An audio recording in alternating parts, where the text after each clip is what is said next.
உறவுகள் அனைவருக்கும் இனிய மாலை வணக்கம். இப்பொழுது பார்க்கக்கூடிய பனங்கன்று 5 வருட பனங்கன்று ஆகும். 2 மரங்கள் ஒன்றோடு ஒன்று நெருக்கமாக இருந்து கொண்டிருக்கிறது. பனைமர கன்றுகள் 5 ஆண்டுகள் முடிவுற்ற மரக்கன்றுகள்.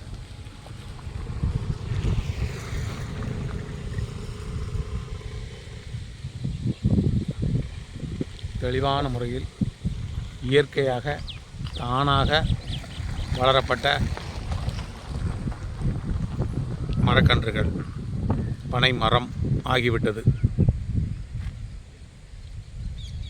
இந்த பனைமரம்தான் 125 ஆண்டுகள் உயிரோடு வாழக்கூடிய பனைமரம். நன்றி, வணக்கம்.